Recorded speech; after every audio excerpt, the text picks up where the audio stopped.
Good morning बच्चों। इस video में बेटा आपके लिए सिमिलर ट्राइंगल से मोस्ट इंपॉर्टेंट क्वेश्चंस 12 से स्टार्ट करते हैं 11 हो चुके और स्टेटमेंट आपके स्क्रीन पर है। तो टाइम वेस्ट किए बिना स्टार्ट करते हैं। देखो 12 question. Triangle B A C ऐसी है कि A B 9 centimetre, A D 4 centimetre, A C 5 centimetre and साथ साथ जो है एंगल ए बी सी यानी कि ये angle A B C D A C इस एंगल के इक्वल है बच्चों। तो आपने जो है इन दोनों ट्राइंगल के एरिया का रेशो निकालना है। ए डी सी जो कि ये ट्राइंगल है आपकी ए डी सी और एक complete triangle B A C. तो दोनों ट्राइंगल के एरिया का रेशो निकालना है। जब भी एरिया का रेशो फाइंड आउट करना है आपको तो ये माइंड में बात हो आपके कि भाई दो सिमिलर ट्राइंगल के एरिया का एक रिलेशनशिप होती है, यानी कि एरिया का रेशो जब भी निकालें आप तभी उन दोनों ट्राइंगल को सिमिलर करने की ट्राई करें जिन दोनों ट्राइंगल के एरिया का रेशो आपको फाइंड आउट करने के लिए दिया गया है। जैसा कि यहाँ पर ट्राइंगल ए डी सी और बी ए सी दोनों के एरिया का रेशो फाइंड आउट करने के लिए दिया गया है आपको, तो आपने इन दोनों ट्राइंगल को सिमिलर प्रूव करने की ट्राई करनी है यहाँ पर, तो जो कि सिमिलर हैं भी बच्चों। देखो यहाँ पर साफ साफ सिंबॉलिक नेम भी लिख रखे है इसने। देखो एंगल ए जो है वो है एंगल बी के इक्वल, गिवन है ये, इसका रीजन है गिवन। नेक्स्ट है बच्चों एंगल सी जो है एंगल सी के इक्वल, एंगल कॉमन हो गए दोनों। और third angle equal to third angle, यानी कि दो एंगल अगर इक्वल हो गए दो ट्राइंगल्स के तो थर्ड एंगल डेफिनेटली इक्वल होगा एंगल सम प्रॉपर्टी के कारण।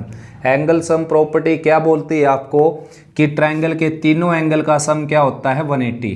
जब दो एंगल का सम इक्वल हो गया तो तीसरा एंगल दोनों का क्या आ जाएगा इक्वल। तो बच्चों ट्राइंगल ए डी सी जो है आपकी ए डी सी सिमिलर हो जाएगी। अब ए के इक्वल कौन सा एंगल है, देखो ए डी सी में ए ये है और बड़ी ट्राइंगल में बी के इक्वल है। तो ए का प्लेस अगर फर्स्ट है तो बी का प्लेस भी क्या होगा फर्स्ट। उसके बावजूद डी इसका थर्ड एंगल है और ये एंगल है सी जो इक्वल था कॉमन, तो सी का प्लेस अगर तीसरा है तो इसमें भी बड़ी ट्राइंगल में भी सी का प्लेस क्या होगा थर्ड। बच गया बीच में एक पॉइंट, तो वो है बच्चों इसका था डी एंगल और इसका जो थर्ड एंगल था वो क्या था ए, कंप्लीट एंगल ए। ये आपस में इक्वल हो जाएंगे। जैसा कि बुक वाले ने भी क्या है सिंबॉलिक नेम ही लिखकर आपको दे रखे हैं यहाँ पर। वैसे एरिया लिखते समय सिंबॉलिक नेम लिखना कंपलसरी नहीं होता, यहाँ पर ये साइन लगाते समय सिमिलरिटी का तो कंपलसरी होता है सिंबॉलिक नेम लिखना। तो बच्चों अब दोनों ट्राइंगल सिमिलर हो गई तो इनकी कोरस्पॉन्डिंग साइड इक्वल रेशियो में हो जाएंगी। देखो पहले दूसरे प्लेस से बनी ए डी, तो इसकी कोरस्पॉन्डिंग साइड दूसरे नेम के अंदर पहले दूसरे प्लेस से ही बनेगी, वही इसकी कोरस्पॉन्डिंग साइड हो जाएगी जो कि बी ए होगी। अब दूसरे तीसरे प्लेस से बन गई डी सी, तो इसमें दूसरे तीसरे प्लेस से आपको साइड लेनी पड़ेगी ए सी। डी सी और ए सी सिम्बोलिक होंगी, सिम्बोलिक में प्लेस देखना पड़ता है बच्चों ऐसे ही। ठीक ऐसे एक बच गया फर्स्ट और थर्ड प्लेस जिससे क्या बन गई ए सी, और इसमें भी फर्स्ट और थर्ड प्लेस लेंगे तो क्या बन गई बी सी। अगर आपने यहाँ पर सिंबॉलिक नेम गलत लिख दिया तो आप कोरस्पॉन्डिंग साइड को भी आइडेंटिफाई नहीं कर पाएंगे। ये कंपलसरी होता है यहाँ पर सिंबॉलिक नेम लिखना इस साइन के बीच में, तभी कोरस्पॉन्डिंग साइड को एक दूसरे के साथ मैच करवा पाएंगे आप। अब ए डी की वैल्यू है आपकी 4 और बी ए की वैल्यू क्या है, तो चलो वैल्यू रख देते हैं एक बार। ए डी की वैल्यू 4 है और बी ए की वैल्यू है 9, ठीक है ना। आगे इनकी वैल्यू लिखने की वैसे ज़रूरत है नहीं, D C as it is. A C की वैल्यू है 5 और भाई ए सी की वैल्यू है आपकी यहाँ पर ए सी की वैल्यू है फिर से 5 और बी सी की वैल्यू है नहीं गिवन यहाँ पर। अब दो ट्राइंगल सिमिलर हो गई बच्चों, तो इसी लाइन में आप लिख सकते थे, बेशक से मैं यहाँ पर लिख देता हूँ area triangle A D C divided by area triangle B A C, और यहाँ पर इनका स्क्वायर हो जाएगा, ठीक है ना। ये स्क्वायर हो गया देखो, तो बच्चों स्क्वायर करेंगे तो ये आ जाएगा यहाँ पर 16/81 और ये आ गया area triangle A D C divided by area triangle B A C. तो इनका रेशियो आ गया 16:81। नेक्स्ट बेटा 13 क्वेश्चन स्टेटमेंट देख लीजिए। ये ट्रेपीजियम है, पी क्यू पैरेलल है यहाँ पर एस आर, और फाइंड आउट करना आपने पी क्यू और आर एस का रेशो। तो देखो भाई बिल्कुल सिंपल क्वेश्चन है। ये जो ट्राइंगल है आपकी ये ट्राइंगल है पी ओ एस, ठीक है ना। नेक्स्ट जो ट्राइंगल है आपकी ये ट्राइंगल ये ट्राइंगल है एस ओ आर, और दोनों ट्राइंगल सिमिलर हैं बच्चों। रीजन मैं आपको बता देता हूं। देखो ये एंगल 1 और ये angle 2 vertically opposite angle, angle 1 is equal to 2 vertically opposite angle, ठीक है ना। उसके बावजूद एंगल 3 जो है वो है एंगल 4 के इक्वल। रीजन यहाँ पर है अल्टरनेटिव एंगल, क्योंकि ये दोनों साइड पैरेलल होगी तो ये ट्रांसवर्सल होगी। ये ट्रांसवर्सल के ऊपर, पैरेलल के नीचे, पैरेलल के ऊपर, ट्रांसवर्सल के लेफ्ट में, ठीक है ना। तो इनको अल्टरनेटिव एंगल बोलते हैं। ये इक्वल हो जाएंगे अगर दोनों साइड ये पैरेलल हैं तो। ठीक ऐसे एंगल 5 जो है वो एंगल 6 के इक्वल हो जाएगा, ठीक है ना। ये एंगल 6 के इक्वल हो गया। Angle 5 is equal to 6। दोनों का रीजन है अल्टरनेटिव एंगल।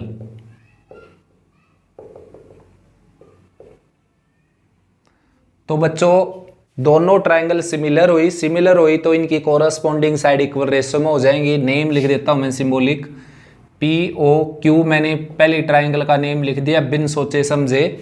पहले ट्राइंगल का नाम कैसे भी लिख लेना, पी ओ क्यू लिख सकते हो, क्यू ओ पी लिख सकते हो, ओ पी क्यू लिख सकते हो, किसी तरीके से लिख लो आप।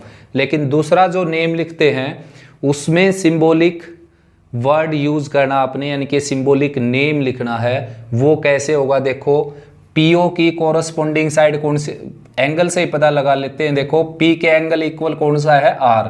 तो पी का प्लेस अगर फर्स्ट है तो आर का प्लेस भी क्या होगा, फर्स्ट। ओ के इक्वल कौन सा एंगल है, ओ का प्लेस सेकंड है तो यहाँ पर ओ का प्लेस क्या होगा, सेकंड। क्यू जो है आपका ये थर्ड एंगल है तो क्यू के इक्वल कौन सा एंगल है, एस। तो क्यू और एस का प्लेस क्या होगा, सेम। तो दोनों ट्राइंगल क्या हो गई बच्चों, सिमिलर। सिंबॉलिक नेम लिख दिया मैंने। अब इनकी कोरस्पॉन्डिंग साइड हुई, जैसे पहले दोनों मिलाकर बनेगी पीओ, इसके दोनों मिलाकर बन जाएगी आर ओ या ओ आर। यहाँ पर ओपी भी लिख सकते हैं आप ऊपर।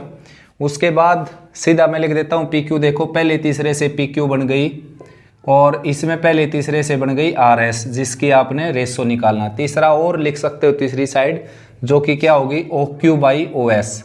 जबकि इसी से काम चल जाएगा आपका। देखो वैसे लिखनी पड़ेगी तीसरी साइड भी भाई, क्योंकि ये अपने पास x की वैल्यू नहीं है तो पहले x की वैल्यू निकालेंगे हम। तो ये है, देखो ये जो साइड है ये गिवन है ही नहीं आपकी, पी क्यू और आर एस, ठीक है ना। अब तीसरी कौन सी बनेगी, देखो ओ क्यू, यानी कि दूसरे तीसरे प्लेस से ओ क्यू बन गई। इसमें दूसरे तीसरे से क्या बन गई, ओ एस। अब वैल्यू रख देते हैं। देखो बच्चों पीओ की वैल्यू है आपके पास x प्लस 4, ओ आर की वैल्यू है आपके पास x प्लस 10, पी क्यू और आर एस आपके पास फिलहाल नहीं है, इसकी रिक्वायरमेंट है यहाँ पर, और x की वैल्यू आएगी तभी इसकी वैल्यू मिलेगी आपको। तो नेक्स्ट बच्चों ओ क्यू की वैल्यू देखो क्या है, x प्लस 2, ठीक है ना। और ओ एस की वैल्यू क्या है, x प्लस 7। अब इन दोनों की क्रॉस मल्टीप्लाई करके हम x की वैल्यू तक पहुंच जाएंगे बच्चों। तो इन दोनों की क्रॉस मल्टीप्लाई करेंगे। आप लिख देना taking first and second third part. तो इन दोनों की क्रॉस मल्टीप्लाई में डायरेक्ट मल्टीप्लाई कर देता हूं। देखो x square plus 11x plus 28। अब इन दोनों की क्रॉस मल्टीप्लाई कर देता हूं मैं, दोनों की क्रॉस मल्टीप्लाई। देखो x प्लस 2 की और x प्लस 10 की आ जाएगा x square plus 12x plus 20, x square plus 12x और प्लस 20। तो ये इसे कैंसिल हो गया और 12x इस तरफ लेकर आएंगे, माइनस का 12x हो जाएगा। 20 राइट में था ही, 28 को ले जाएंगे माइनस, ये आ जाएगा minus x is equal to -8। और x की वैल्यू क्या आ जाएगी, 8। x की वैल्यू रिक्वायरमेंट डायरेक्टली नहीं थी, x की जरूरत थी हमारे को पी क्यू और आर एस का रेशो निकालने के लिए। तो x 8 प्लस 4 ये आ जाएगा 12, x की वैल्यू 8 यहाँ रखेंगे, ये आ जाएगा 18। ये as it is P Q R S. और x की वैल्यू 8 यहाँ रखेंगे, ये आ जाएगा 10, x की वैल्यू 8 यहाँ रखेंगे, ये आ जाएगा 15। तो इसको 5 से आप कैंसिल कर सकते हो, इसको 6 से कैंसिल कर सकते हो, तो आंसर आ जाएगा आपका 2:3।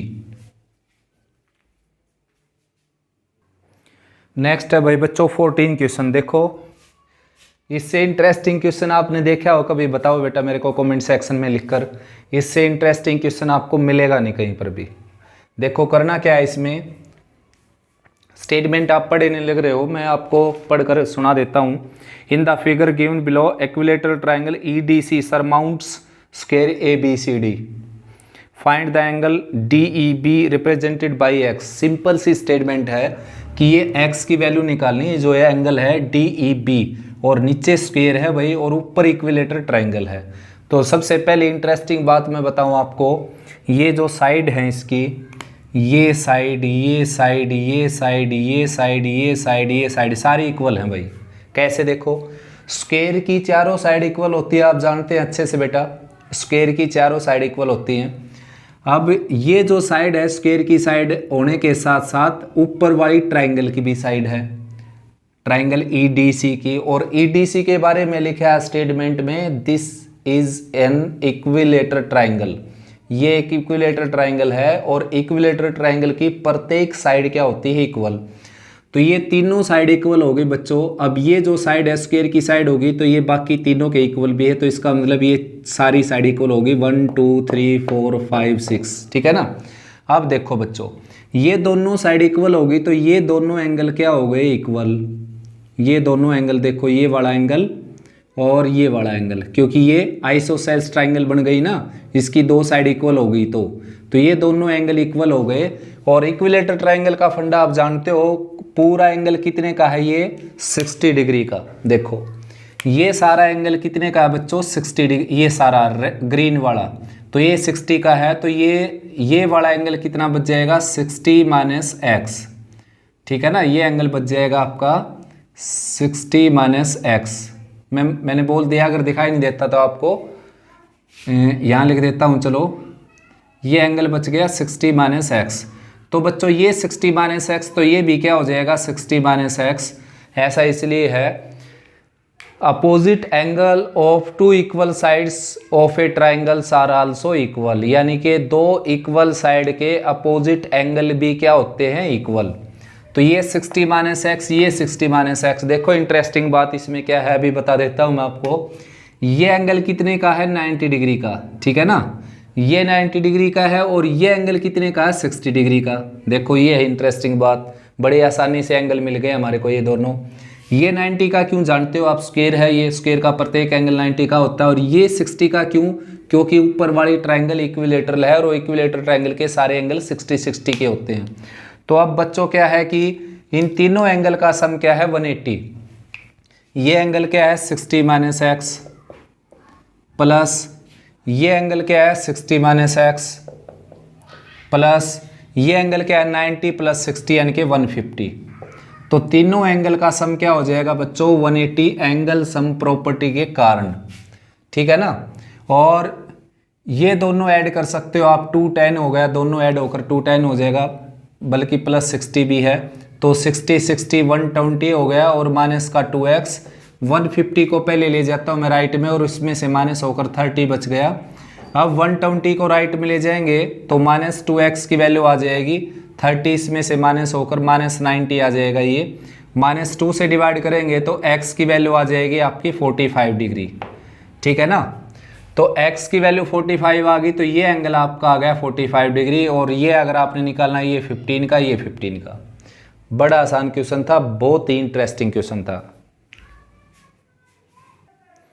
नेक्स्ट बच्चों 15 क्वेश्चन, ये थोड़ा सा अलग तरह का क्वेश्चन है। देखो इसमें क्या बच्चों, स्टेटमेंट आपके सामने है ये बोर्ड पर।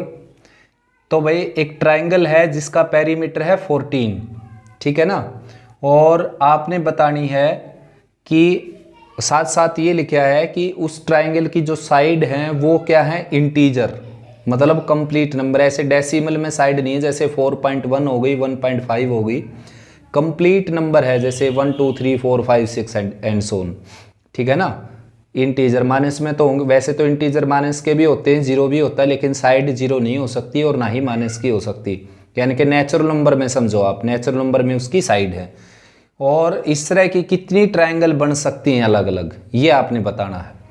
तो बच्चों स्टार्ट करते हैं। जैसे अगर उसकी साइड, एक साइड 1 सेंटीमीटर या 1 यूनिट हो जाए, तो बाकी की साइड कितनी भी रख लो आप, पॉसिबिलिटी बनेगी नहीं, ट्रायंगल बनेगी नहीं। देखो जैसे कि मैंने दूसरी साइड 2 रख ली और ये 3 हो गया और ये 11 रखना पड़ेगा, क्योंकि तीनों का सम क्या है 14। अब बच्चों आपको दो कंडीशन फॉलो करके यहाँ पर इस क्वेश्चन को सोल्व करना पड़ेगा। फर्स्ट कंडीशन ये है कि जो आप ये 3 नंबर लेते हो, इन तीनों का सम क्या हो 14। सेकंड कंडीशन है बच्चों कि इन तीनों को ऐसे लेना आपने कि किन्हीं दो का सम बचे हुए तीसरे से ग्रेटर हो।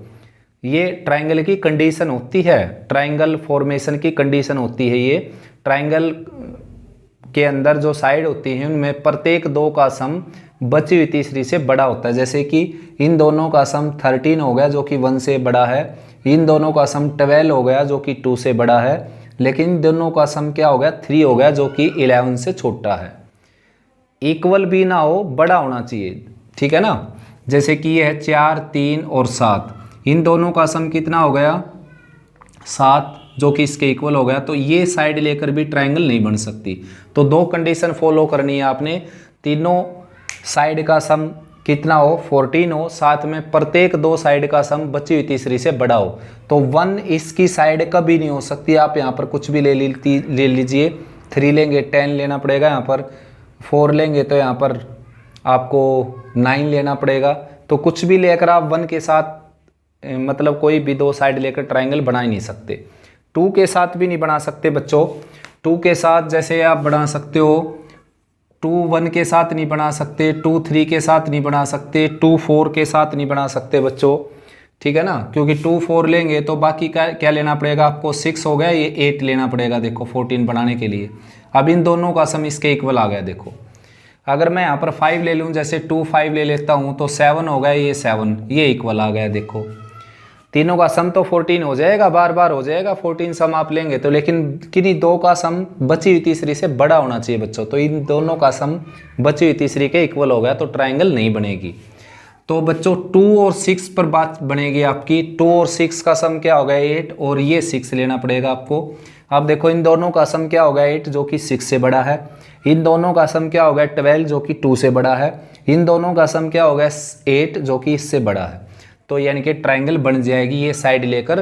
दोनों कंडीशन कंप्लीट होती हैं, इन तीनों का सम 14 भी हो गया और किन्हीं दो का सम तीसरी से बड़ा भी हो गया। नेक्स्ट है फिर भाई ऐसे ही आपने बनानी है ये 2 और किसी के साथ नहीं लेंगे हम, उसके बाद 3 आ जाएगा। देखो 3 1 के साथ नहीं ले सकते बच्चों, 2 के साथ नहीं ले सकते, ठीक है ना, 4 के साथ नहीं ले सकते। देखो अगर आप यहाँ पर 4 लेंगे तो ये 7 हो गया, यहाँ पर 7 लेना पड़ेगा, तो इन दोनों का सम इसके इक्वल हो गया। 4 से नीचे लेंगे तो सम और भी छोटा रह जाएगा, तो 5 ले लिया मैंने। देखो 3 और 5 ले लिया, तो नेक्स्ट यहाँ पर कितना लिखना पड़ेगा आपको, ये 8 हो गया और टोटल 14 में से माइनस करेंगे यहाँ पर 6 हो गया। इन दोनों का सम इससे बड़ा, इन दोनों का सम 3 से बड़ा, इन दोनों का सम 5 से बड़ा, तो ये ट्रायंगल पॉसिबल हो जाएगी। नेक्स्ट है बच्चों 4 4 6, ठीक है ना। 4 4 6 में आप किन्हीं दो का सम करके देखिए, तीसरी से बड़ा हो गया। और नेक्स्ट है 4 5 ले लिया जैसे मैंने, तो 4 + 5 क्या हो गया 9, और साथ में क्या लेना पड़ेगा यहाँ पर 5। तो इन दोनों का सम 5 से बड़ा हो गया, इन दोनों का सम 4 से बड़ा हो गया, इन दोनों का सम 5 से बड़ा हो गया। यानी कि केवल और केवल 4 ट्रायंगल इस तरह की बन सकती हैं भाई बच्चों। ऑप्शन आपका सी हो जाएगा। नेक्स्ट है बच्चों 16, डी जो है AC के पैरेलल और फाइंड आउट करना आपने x को। बहुत ही सिंपल क्वेश्चन है बच्चों। ये अगर इसके पैरेलल है तो आप BPT का यूज भी कर सकते हो और सिमिलरिटी ऑफ ट्राइंगल्स का भी यूज कर सकते हो। यानी कि ये जो ट्राइंगल है BED, ये ट्राइंगल BCA के सिमिलर हो जाएगी। ये एंगल इसके इक्वल हो गया, कोरोस्पोंडिंग एंगल, ये एंगल इसके इक्वल हो गया, कोरोस्पोंडिंग एंगल, ये एंगल कॉमन हो गया। तो सिमिलरिटी का यूज करके भी आप कर सकते हो इसको। मैं कर देता हूँ BPT का यूज करके, यानी कि बेसिक प्रोपोर्शनलिटी थ्योरम, यानी कि थेज थ्योरम। तो उसके अकॉर्डिंग क्या होगा बच्चों, x + 7 / 2x, यानी कि अगर किसी ट्रायंगल में एक लाइन ऐसी है जो एक साइड के पैरेलल है तो बची हुई दो साइड को वो समान रेशो में डिवाइड करती है, इक्वल रेशो में डिवाइड करती है। वो रेशो 6 तरह के होते हैं, मैंने अच्छी तरीके से आपको बता दिया कई वीडियो में। तो यहाँ पर फिलहाल मैं लेता हूँ, इस टुकड़े के नीचे ये टुकड़ा रख दिया मैंने, तो ठीक इसके नीचे ये रखूँगा। ये गलती मत कर देना बच्चों कि भाई आपने एक पोर्शन में ये टुकड़ा ऊपर रख दिया ये नीचे, दूसरे पोर्शन में ये ऊपर रख दिया ये नीचे, ये गलत हो जाएगा, ठीक है ना। आपने इस साइड का, इस वर्टेक्स की साइड का ये पोर्शन रखा है ऊपर, तो दूसरी साइड में भी इस वर्टेक्स की तरफ का पोर्शन आपने ऊपर रखना पड़ेगा। 2x + 10 क्रॉस मल्टीप्लाई करेंगे आ जाएगा 3x² + 21x, राइट साइड में आ जाएगा 4x² और प्लस 20x, लेफ्ट में लेकर आएंगे -x² और -x, राइट में 0, -x कॉमन, x - 1 = 0, x की वैल्यू आ जाएगी 0 और x की वैल्यू आ जाएगी 1। और आप जानते हो ये यहाँ पर भाई खतरनाक वैल्यू आ गई 0। रीज़न क्या है, अगर आप यहाँ पर 0 रखोगे तो ये इसी साइड क्या बन जाएगी 0 और DA साइड भी क्या बन जाएगी 0। ऐसा पॉसिबल है नहीं यहाँ पर, ठीक है ना। तो आंसर आ जाएगा आपका 1।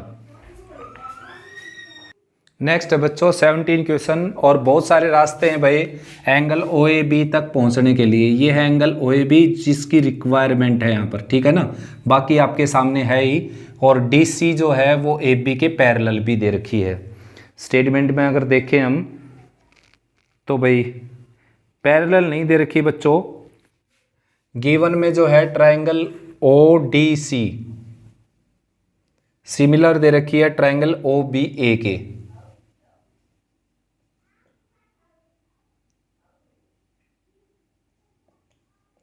तो भाई मेरे को जो सबसे अच्छा इसका रास्ता लगा वो ये है, देखो दो मेरे को सबसे इजी मेथड लगे इसके।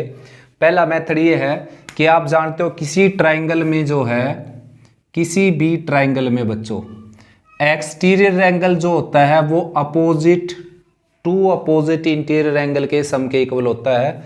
मान लो अगर ये A है ये B है तो ये कितना आ जाएगा A + B एक्सटीरियर एंगल, ठीक है ना।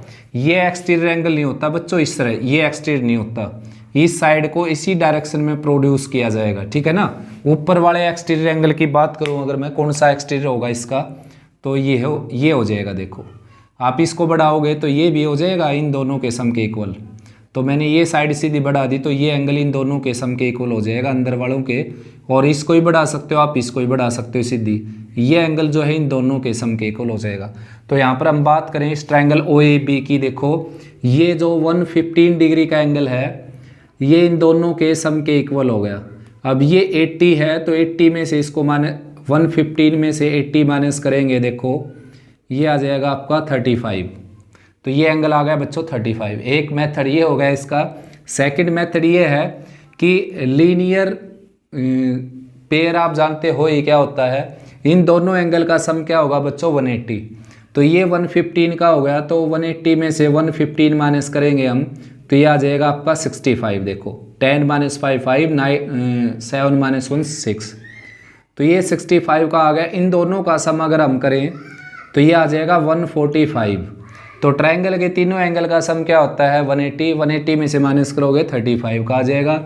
दूसरी बात करें अगर हम इन ट्रायंगल का यूज़ करें ODC सिमिलर है OAB, तो A एंगल किसके इक्वल हो गया C के इक्वल। तो C एंगल फाइंड आउट कर लीजिए, उसके बाद ये आ जाएगा। और C एंगल फाइंड आउट करने के भी दो ही रास्ते हैं यहाँ पर आपके। ये 115 जो है इस ट्रायंगल का भी एक्सटीरियर एंगल है तो ये इन दोनों के सम के इक्वल होगा। ये 80 का हो गया तो ये कितने का हो जाएगा 35 का, क्योंकि दोनों का सम कितना होगा 115। तो ये 35 का हो गया तो ये भी 35 का हो गया, क्योंकि दोनों ट्रायंगल के हैं सिमिलर। तो बहुत सारे मेथड हैं भाई बच्चों, ऐसे कर सकते हो आप। अलग अलग मेथड से आप करके देखो इन क्वेश्चंस को, बहुत ज़्यादा अच्छे क्वेश्चन है। और कोई प्रॉब्लम आती है तो कमेंट सेक्शन में लिख सकते हो बेटा। कोई अपनी तरफ से किसी भी बुक से आप स्टेटमेंट मेरे पास सेंड कर सकते हैं। कॉन्टैक्ट नंबर सभी बच्चों के पास है ही बेटा मेरा, लेकिन फिर भी मैं लिख देता हूँ, ये मेरा कॉन्टैक्ट नंबर है। कोई भी बिटिया है या बेटा है तो बेटा निसंकोच आप यहाँ पर प्रॉब्लम भेज सकते हो, ठीक है ना।